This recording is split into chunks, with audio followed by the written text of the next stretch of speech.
السلام عليكم أعزائنا الحضور، نرحب بكم في هذه الورشة الإلكترونية اللي تقيمها كلية الصيدلة جامعة بغداد بالتعاون مع وحدة التعليم الإلكتروني ووحدة بن سينا. نرحب بكم ونرحب بضيفنا بروفيسور إماد بطيش من كلية الصيدلة الجامعة الأمريكية اللبنانية. Dr. Imad is a professor of pharmacy and a former dean of the School of Pharmacy at the Lebanese American University. Dr. Btaiche joined the LAU School of Pharmacy in 2011, coming from the University of Michigan. When at Michigan, Dr. Btaiche held a joint appointment at the College of Pharmacy and Hospitals and Health Centers, and now Michigan Medicine. At the University of Michigan College of Pharmacy, he was a clinical assistant professor, then promoted to clinical associate professor, and he was appointed by the Board of Regents on the college's executive committee from 2006 to 2008. At the University of Michigan Hospitals and Health Centers, Dr. Btaiche was a clinical pharmacist, clinician, team member of the Children's Intestinal Rehabilitation Program and the Department of Pediatrics and Pediatric Surgery, team leader of the Parenteral and Internal Nutrition team, chair of the Residency Advisory Committee, and program director of the Critical Care Specialty Residency. At LAU, Dr. Btaiche was promoted to professor in 2011 and held several administrative positions, including Associate Dean for Academic Affairs, Intern Dean, Dean of the School of Pharmacy, Chair of LAU's Interprofessional Education Program, and Chair of the University Graduate Council. In his service to the profession, Dr. Btaiche was president of the Michigan Society for Parenteral and Internal Nutrition, member of the MSPEN's Board of Directors, secretary and treasurer of the Pharmacy Practice section of the American Society of Parenteral and Internal Nutrition, meeting program associate section of home care, ambulatory care, and chronic care practitioners, among others. Dr. Btaiche is currently a member of the International Advisory Committee of the Board of Pharmacy Specialties and a volunteer for the Accreditation Council for Pharmacy Education International Services. Dr. Btaiche is well published with numerous journal articles, book chapters, abstracts, and 2 books. He has received awards and honors, one of which is the National U.S. Stanley Serlick Award for Safe Practices in Parenteral Nutrition that is co-sponsored by ASPEN and Hospira.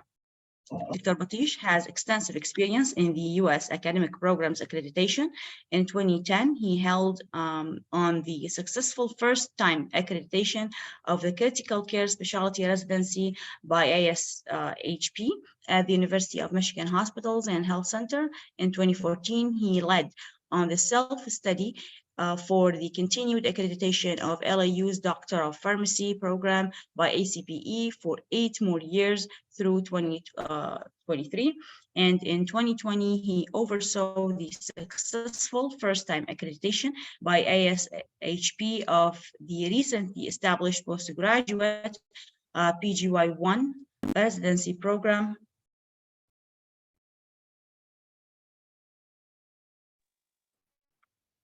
by the graduate residency program at LAU.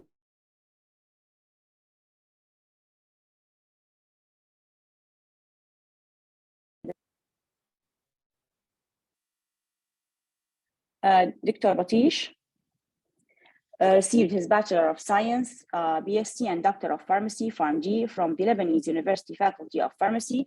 He thereafter completed his pharmacy practice residency at the University of Michigan Hospitals and Health Center. He is licensed pharmacist in Lebanon and in the states of Michigan, and has been board certified nutrition support pharmacist since 1998. Dr. Imad, thank you very much for joining us this evening. We are very happy to have you with us tonight. Please, you can start your presentation. Good evening, everybody. Dr. Kauthar, thank you very much for this long introduction this evening. To share our experience with accreditation. And I thank again Dr. Kauthar as well as Dr. Sarmad Hashim Al-Khatib for supporting this continuing education program. Our topic tonight is about accreditation of pharmacy program, a journey and a culture. I would like to emphasize these two words as I go over my slides, the journey and the culture, how they relate to accreditation per se. During this presentation, we'll go over 4 learning objectives, beginning with the recognition of the purpose and the value of accreditation of an academic program, describing the benefits that accreditation offers, as well as outlining the steps, how to gain, but also maintain accreditation status. And we conclude with the appreciation of the impact that accreditation may have on a pharmacy program. Going back to the 2 key words in the title of this presentation, the journey and the culture. Well, accreditation is not a one-time only thing. It is basically a passage, a travel from one place to another. Also, it is an ongoing process of learning and development, whereby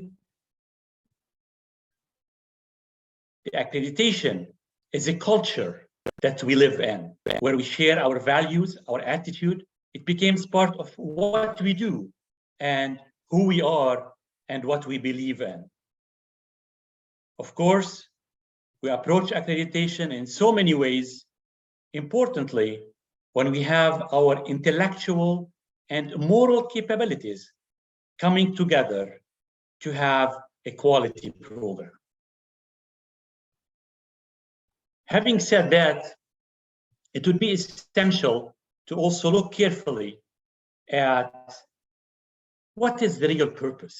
What is the real purpose of accreditation?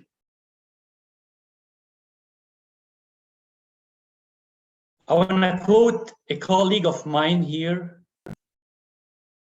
Dr. Pete Villases, who served with the Accreditation Council for Pharmacy Education in the US for 2 to 3 decades. Perfect program doesn't exist yet. And the purpose of accreditation is making the program even better. How do we do this? If you look at the slide, there are 4 items I would like to go over. The first one, to better understand that accreditation is about quality. Quality assurance, and this quality is continuously looked at in terms of improving on what we already have. So making our program even better. And going back to the point that a perfect pharmacy program does not exist yet, I have a second point here on the slide. Expectation of accreditation is not necessarily to score an A. It would be great if you do, but most importantly is to meet the minimum acceptable requirements of criteria and standards that are set by the accrediting body. How is this done? It is done by peer review. Our peers, our colleagues evaluate us, or even some units in government, in the state, do evaluation. They are external to the institution, so they would not have any bias. And their goal, first and foremost, is not to punish us. Their goal, accrediting bodies, is to make our program better for the sake of having better education for our students, and our graduates go out and improve the practice of pharmacy, be it patient care or otherwise. And keep in mind that the 4th point here I'm trying to highlight is that accreditation is situational. We're going to hear about accreditation versus international accreditation, such as the ones they have at ACPE, for instance. What I mean by situational is when your program is being prepared and reviewed they take into consideration your location, your resources, your surroundings, and the circumstances that you are under, and how are you able, with all the resources that you have, to meet the minimum acceptable requirements of the accreditation standards or criteria. So again, who reviews and who issues accreditation? Probably most of us are familiar with the state agency. For instance, you can give an example of the Ministry of Education in a country, right? Provide accreditation. It could be a professional agency, professional, let's say, pharmacy organization, non-governmental in nature as well. So those are external people who are well-versed in the program material and state.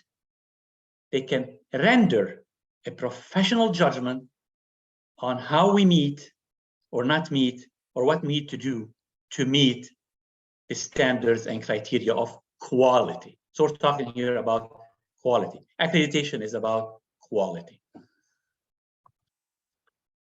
So what are the benefits of accreditation? There are so many benefits, but this comes at a lot of hard work, a lot of heavy lifting. You hear about programs being accredited. They get public recognition that those programs are held or holding themselves to the highest standard of quality. The accreditation review, when they come and review your program, they look at areas where you can improve and be better.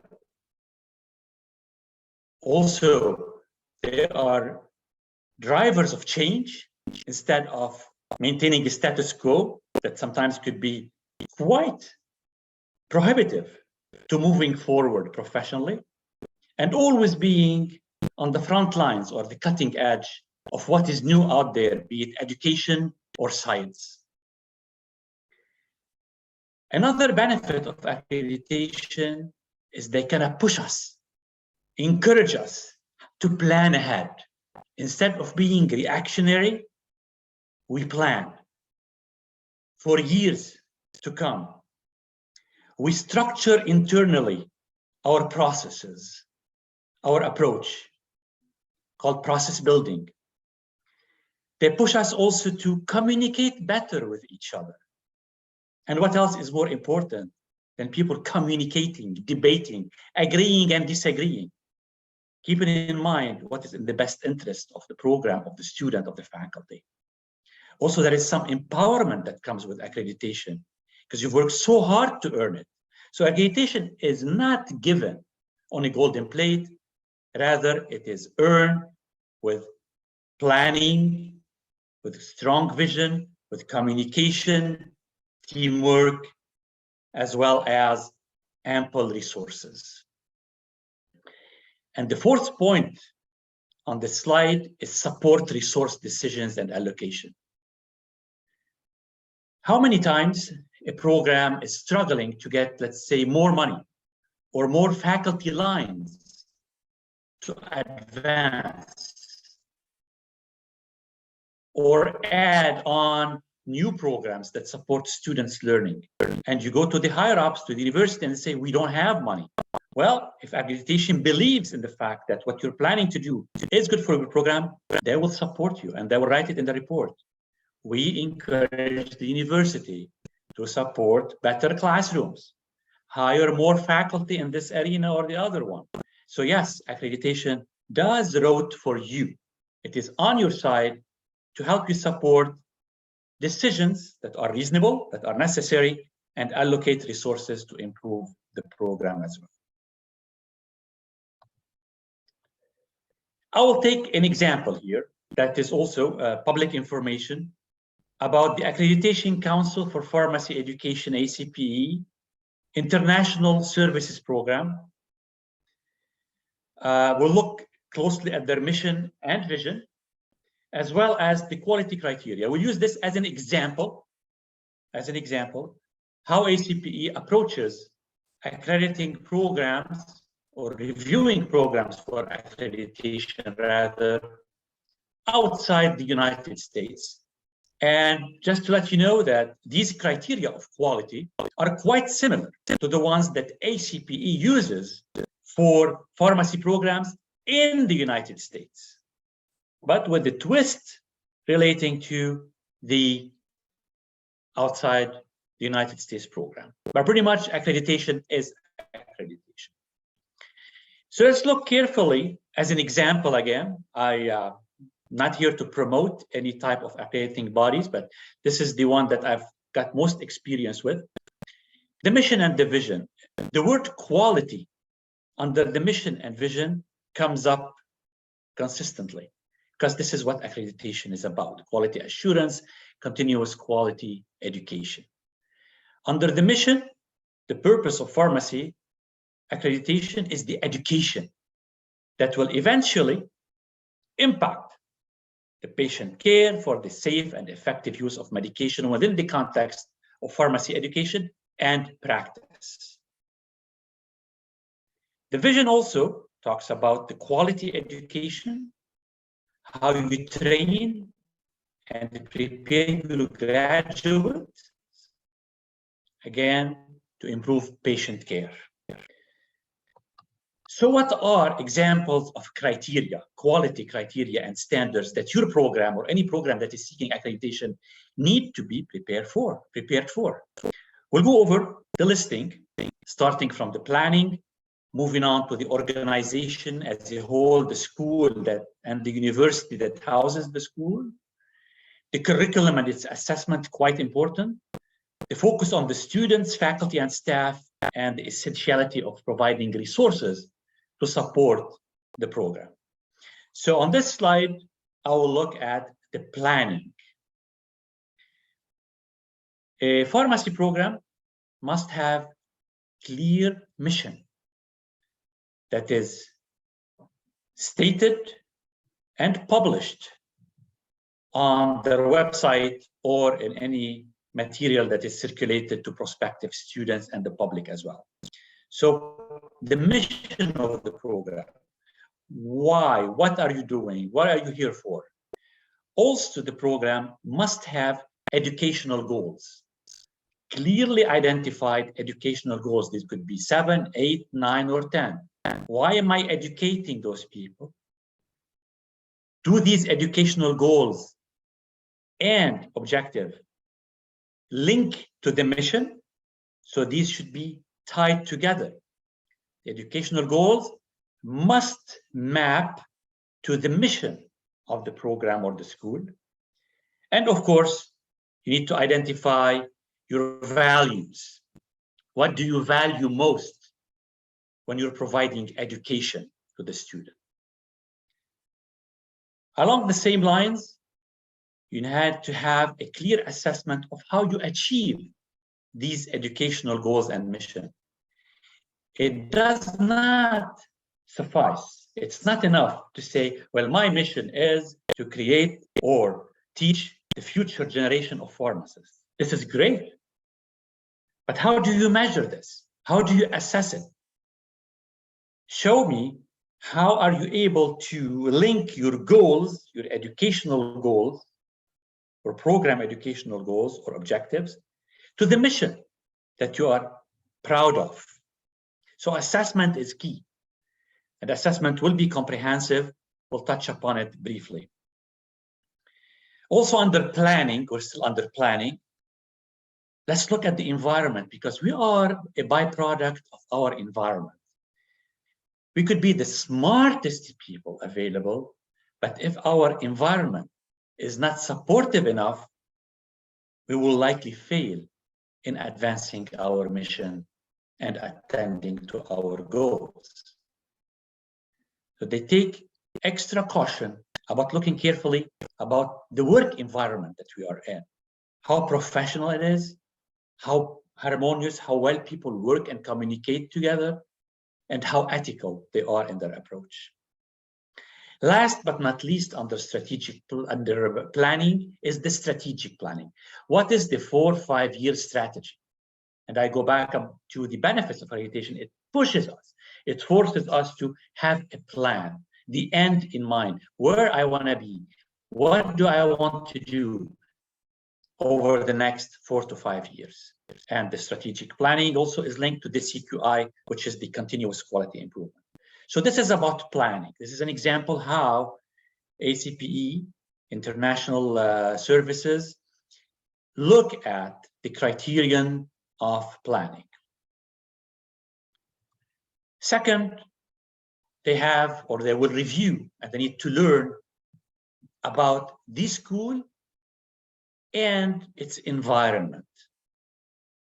Within the school, they look at the organizational chart, the reporting lines between people, faculty and staff. But at the same time, they want to see how this whole structure within that pharmacy unit reports to the overarching university governance. The communication lines, the reporting lines are extremely important. You cannot do business unless you have a clearly delineated governance and structure when it comes to reporting and communication. So school-university relationships, business is running smoothly, and there is support from higher ups as well. Accreditation is also interested not only with affiliations and partnerships within the university, but also they emphasize the need that partnering with the outside world, with the industry, with the hospitals, is essential to deliver to its mission. So they look at any affiliation agreements that the pharmacy program has with hospitals, with pharmacies where they train their students. If you have emphasis on the pharma industry, show us examples of memorandum of MOU of understanding that you have with those partners that support your mission and help you deliver to your educational goals as well. So this is as far as organization, school, and university is concerned. The core of our work remains our curriculum. What we deliver, what we teach, and what students learn. Teaching is a one-way street. Cannot assume if you deliver a great lecture and you know as a faculty what you're talking about, that students may have necessarily assimilated it. There are so many forms of assessments, be it exams or others, that need to confirm or verify how your curriculum is impacting the students. So what are the sciences in the pharmacy program that we incorporate in our curriculum? They include the following: the foundational sciences alongside with the clinical and other. So biomedical, pharmaceutical, a clinical practice, and then social, behavioral, administrative sciences. These are the main areas that should be incorporated, addressed throughout the pharmacy curriculum. So you have all of these, you have to look at the competencies, how competent your students will be or become once they learn about all of the sciences. Of course, they look at the acquisition of knowledge and how well they can apply what they have acquired in terms of knowledge in a practice setting. So you've got the applied skills and how you apply your knowledge. And those competencies need to be captured through assessment rubrics, course assessment, practice experience assessment, and what have you. Mentoring, as well as experiential, i.e. training, internship type of competencies. The curriculum itself, which is the third point here I have, should be structured in a way where there is a progressive approach to teaching. That's why you have requisites, prerequisites, and co-requisites. Its content also should be linked throughout the progression and the degree program. The way it is delivered, it's also important. Are we still using the same old way of a sage on the stage by delivering a lecture? Or are we doing more of an active learning type, whereby we are more student-centered and students take equal responsibility in their own learning? Of course, the practice experiences are equally important. This is where you apply what you have learned as a student under the supervision of a preceptor or a faculty. And I cannot but mention here a few more things under the curriculum, the IPE, interprofessional education. There is so much emphasis, not only by pharmacy accrediting bodies nowadays, but a lot of accrediting bodies about interprofessional education, interprofessional practice, how people work together, communicate with each other towards the end goal, which is whatever it is here, whether the education or the patient. Definitely nowadays we see a lot of schools having simulation type of education, which means students got to practice in a safe environment, in a lab type of environment, where they simulate patient case scenarios. So they work in a safe environment. They learn from their mistakes before they go out and deal with real patients. Last but not least is the importance that is nowadays, again, also being placed on what we call the co-curriculum. Between parentheses, I have it for short PPD. It stands for personal and professional development. And the co-curriculum is a bit different from what we know about extracurriculum. Co-curriculum is tied directly to the curriculum itself. It complements the curriculum. It's not like any service learning activity that I do. It's way beyond the extracurriculum. It is tied, again, linked to the curriculum. It has clear objectives and outcomes. And examples of these, how you teach people, let's say, how they learn, self-initiated learning, be it leadership, problem solving, solution finding, emotional intelligence, and what have you. So here we have to be cognizant that the old adage of just teaching for the sake of teaching and graduating people with degree is taking a lot more efforts and resources. When you look at the curriculum for structure, content delivery, think about interprofessional education, the co-curriculum, and simulation as well. And the last 2 points here, we've kind of covered them already. Don't think about our curriculum as a one-way street. You teach, we teach, and leave. We need to assess how students or the learners are capturing this information on the other end. How are they able to assimilate it and apply it into practice? I have always told my students, listen, access to information day in, day out is becoming very easy to people. And people are really smart about it, especially when it comes to technology. Students can easily outsmart their professors. And they can access the information. The key is not anymore to tell them, here's a book, go and study it. Here's the chapter. No, it's beyond that. They can read it without the need of an instructor.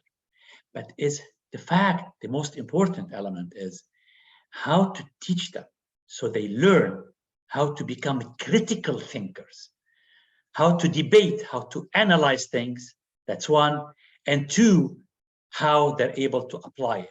And these two cannot be taught by machine learning. You may have heard already about artificial intelligence. ChatGPT, students are using it. It's creating havoc around academia or the academy. But the machine is not going to teach you critical thinking. Maybe to an extent, but we still have this in our hand, the application as well as the analytical approach. Last but not least on this slide, accreditation wants you to have assessment. They want a proof, evidence that what you're doing is achieving its goal. That's what we call assessment. It comes from direct type of assessment. Exams, for example, is a form of assessment. You have indirect assessment through surveys, and you have to triangulate the data. And the assessment is not only of the curriculum. You have to assess your services, your resources, your facilities. So it is a comprehensive assessment plan that is a must for accrediting bodies.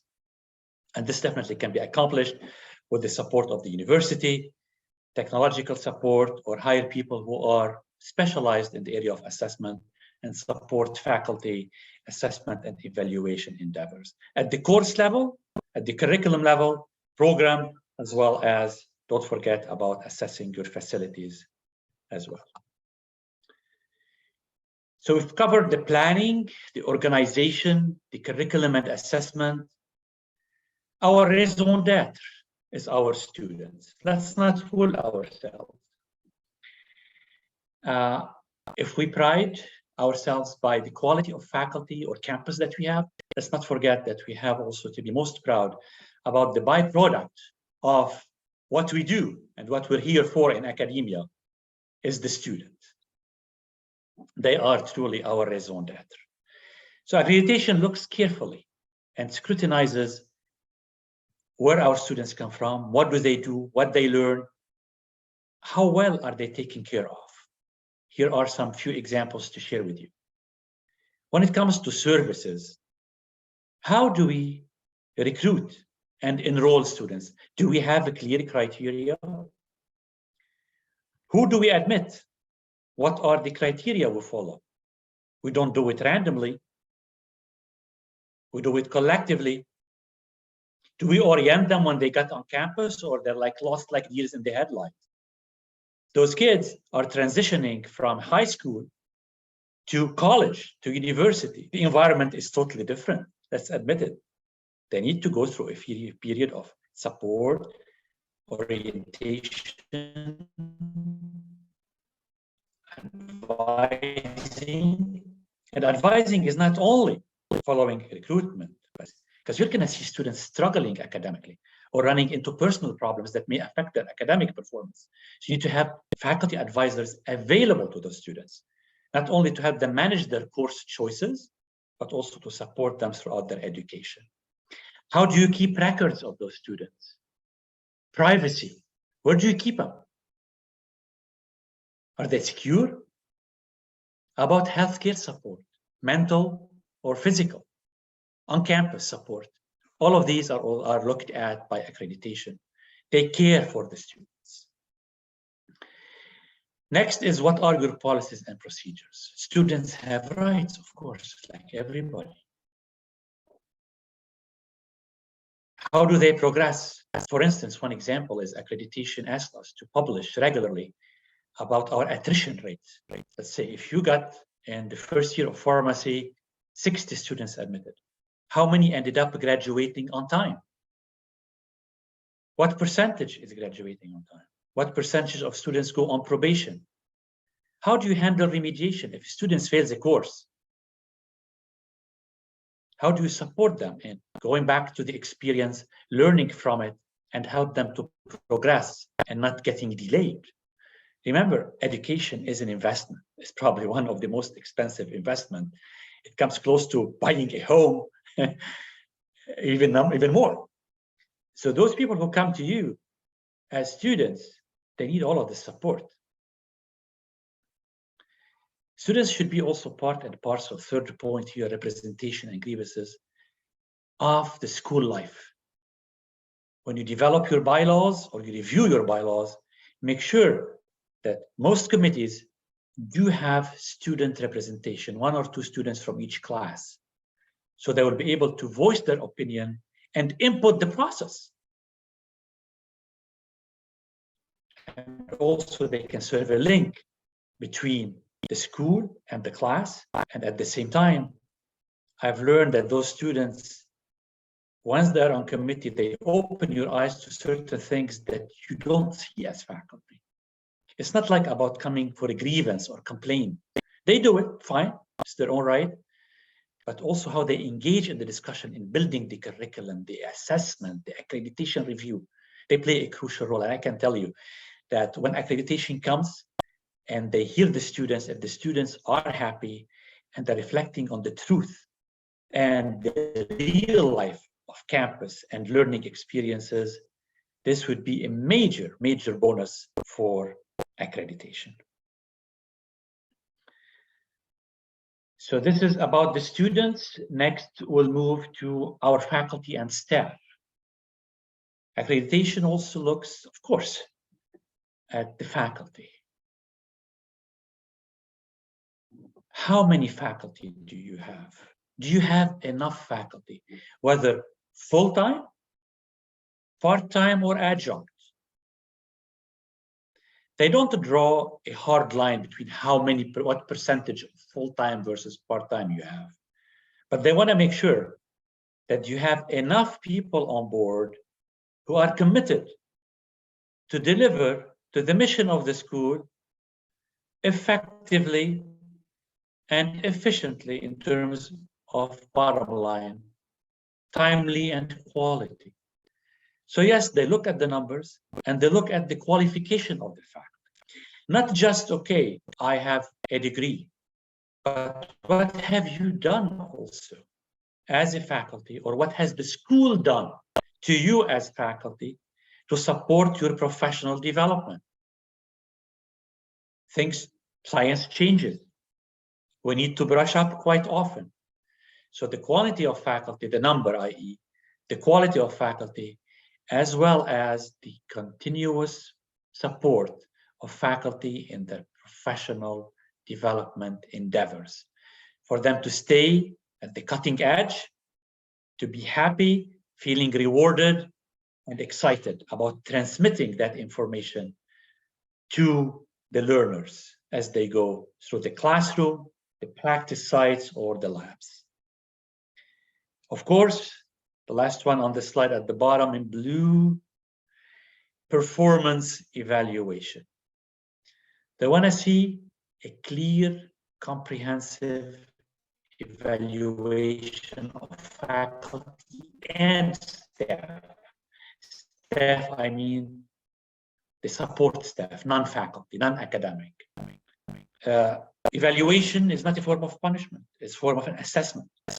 Department chairs, how often and do you evaluate your faculty? Heads of offices, how often do you evaluate your staff and give them feedback when necessary, constructive feedback? Listen to them, see where they're struggling and how you can support them to do better. Next, as we mentioned earlier, so they look at the people, be it faculty, staff, students. They look at the curriculum, but also they look at the facilities. What kind of facilities do you have to support the learning activities? Do you have enough classrooms? Are your classrooms crammed? What is the class size typically like? How much technology do you use in the classroom, especially nowadays where active learning is key? How about your labs? How about the practice sites, the hospitals? Although we may not visit those practice sites, but we need to see in those MOUs or agreements that you have, what they have to offer you. Library. Nowadays, we talk about library not necessarily as a physical space, but more so as electronic resources. Do you have ample electronic resources to support your faculty as well as their students in their research and teaching and learning endeavors? Another point is the preceptors. What we call preceptors are those people who are practitioners in pharmacy or in medicine or in the health professions, or any practice-based profession. It doesn't have to be the health. Those who work outside the institution typically, but they support the teaching and learning of students in practice, internship. Those who are the educators on practice sites. How do you select them? Based on what? What are the criteria for those preceptors? How about where they practice, the environment where they work? And last but not least, it's about also the money. You can talk forever about planning, organization, curriculum, students, faculty, and staff. Do you have enough money now and to support your strategic plan that you have developed for the next 4 to 5 years? Make sure that once you have your strategic plan, you have budget allocation. Not just say, I want to do this, I want to do that. Okay, how would you do it? How would you hire people? Where do you get the money from? And I can attest to the fact that finances are key. You cannot develop a good program and advance it and maintain quality assurance if you don't have enough money. I can give you an example of what Lebanon has gone through over the past 3.5 years when it comes to finances, and how many institutions have been on the verge of collapse. What if when it comes to supporting accreditation? Yes, every year you have to send a report about where you stand financially and what's your plan for the next year and the year after. So yes, they asked us to submit a financial report on an annual basis to make sure that our operations are sustainable and what we promise to do can be done. Briefly, in the interest of time, are you seeking accreditation? Of course, we can look at what we have already discussed and presented, but here are a few take-home messages. Get your ducks in a row. Make sure that you have the necessary resources, be it human, physical as well. You have no choice but to be very well organized. Organization is key in presenting the data, in analyzing it, in discussing it, in structuring it. So resources, being well organized, be prepared and plan ahead and plan carefully. I could have simplified it and said, well, you know what accreditation is looking for in terms of quality assurance and what have you is to have a process in place. Absolutely. They want to see a process. How do you go from point A to point B to point Z? And how all of these points can be or are interconnected, if any. So process and documentation. Don't tell me that you did it. Show me where did you have it documented. The proof is in the pudding. Process and documentation that I'm showing on this slide are extremely important. Then I would add to process and documentation other points. We talked about the importance of planning. In your approach, you should be comprehensive, leaving no stone unturned whatsoever. Make sure that you have an integrated curriculum, not just a disjointed one. An integrated system of work, of communication, of reporting within the school and the university. And please, please, please make sure to get everybody on board, everybody possible. They want to see that people, despite their differences, let's not be afraid of being different.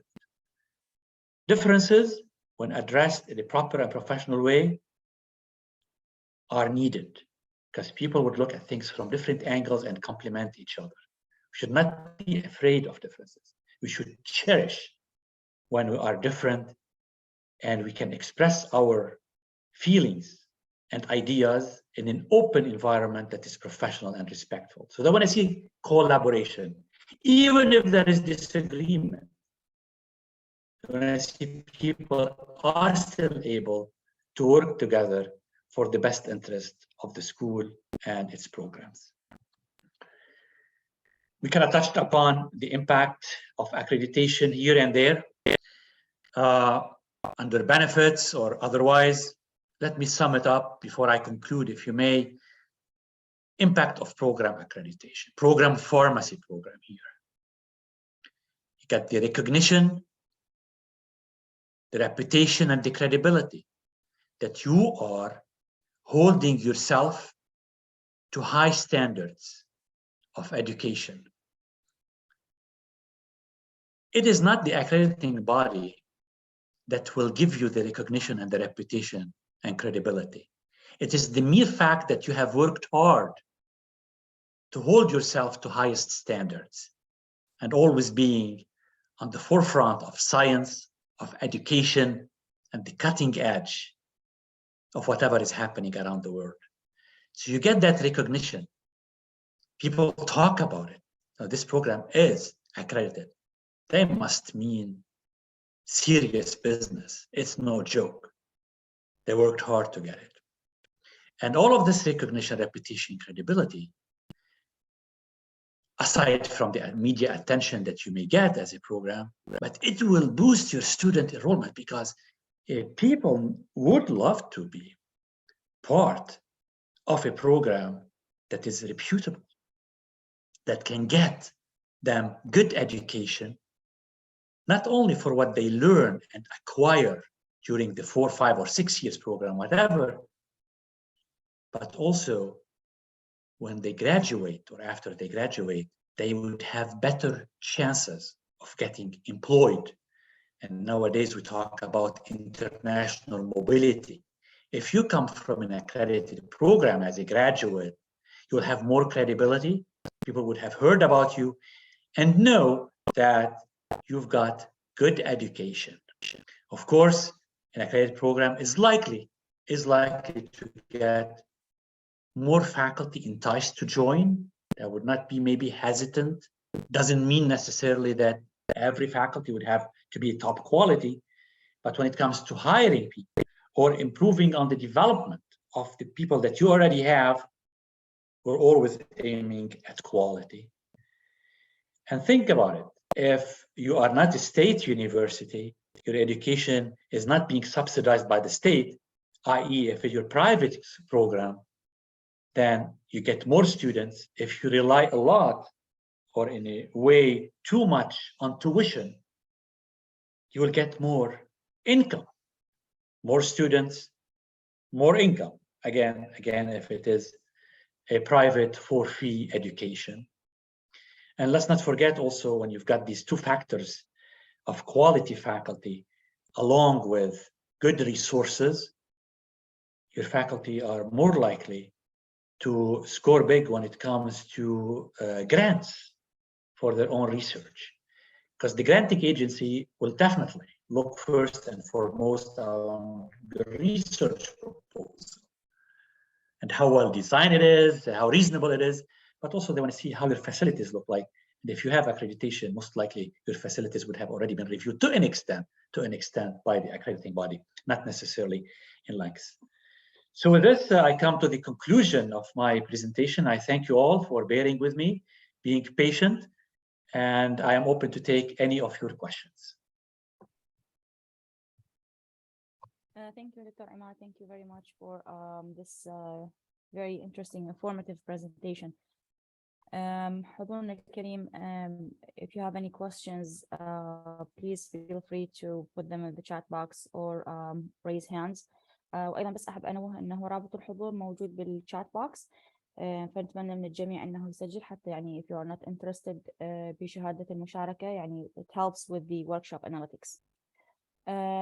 As we wait for questions, Dr. Imad, I have a question. If you can go back like to the co-curriculum and extracurriculum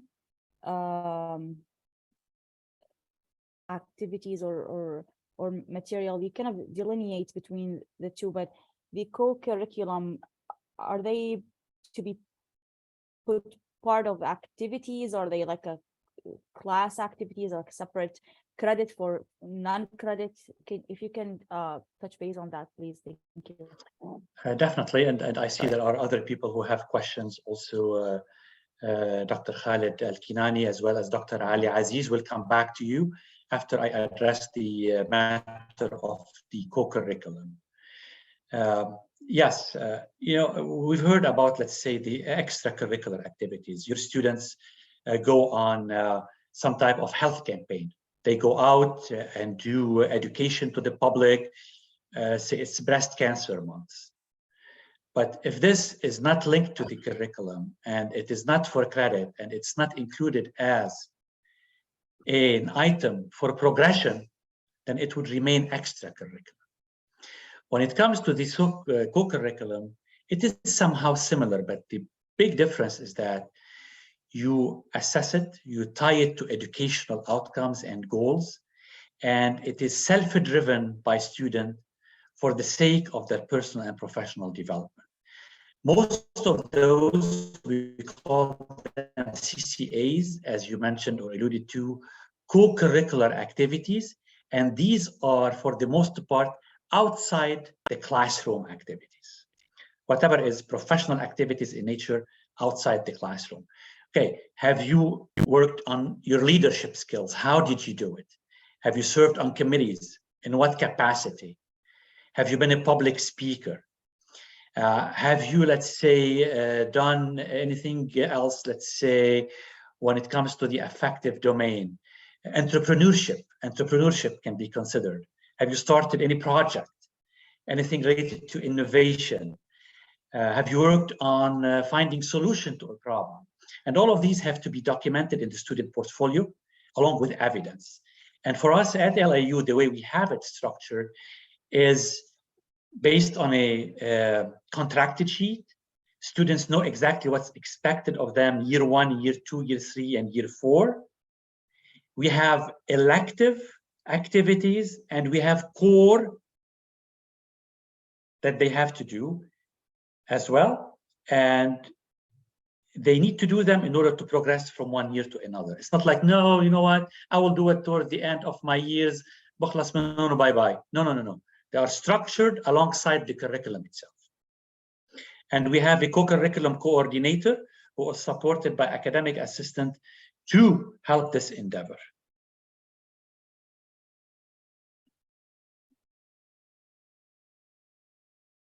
Is this okay, Dr. Kauthar? Yes, yes, thank you very much. I think we have other questions. في Dr. Ali Aziz. Dr. Ali Aziz is raised his hand. Assalamu alaikum, Doctor. Thank you so much, Dr. Imad, for your very informative. السلام عليك دكتور علي، شرفنا حضورك.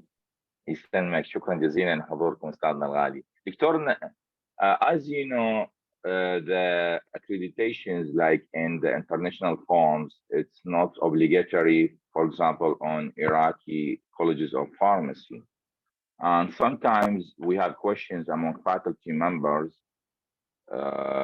wondering why we should go all the way through this rigorous process, and there's a lot of work. I know it's eventually to enhance the quality, as you say, to promote the college, but sometimes the faculty, like, they don't have enough motivations to go through this process. So other than the workshops, do you have any tips about how can we improve their motivations? You know, we need to work as one team because it's really a time-consuming and effort-consuming process. So do you have any tips so we can encourage our faculty, encourage the, you know, to make this culture of motivations toward the accreditations, toward the improvement? Any tips from your side? Thank you so much again. Yeah, Dr. Ali, you raised a very good question. And there are answers, but also there is a need for patience in your approach. We know that faculty are busy individuals. They have to teach, to do research, and to serve. And here you come and tell them, I want to prepare for accreditation review, especially if you're applying for a pre-accreditation at first, which takes a lot of work. If you put yourself in their shoes, or you're one of them, I'm one of them, I would ask myself, what's in it for me? The answer is beyond what's in it for me. It's what's in it for all of us. For all of us.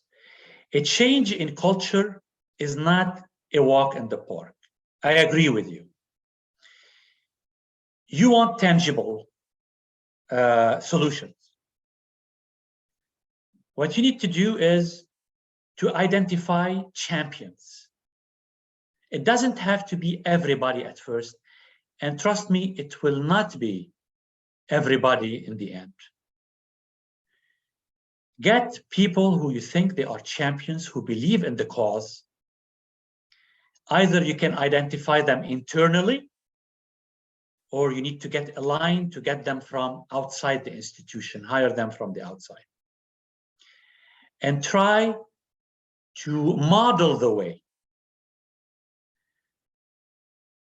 It takes work, it takes time.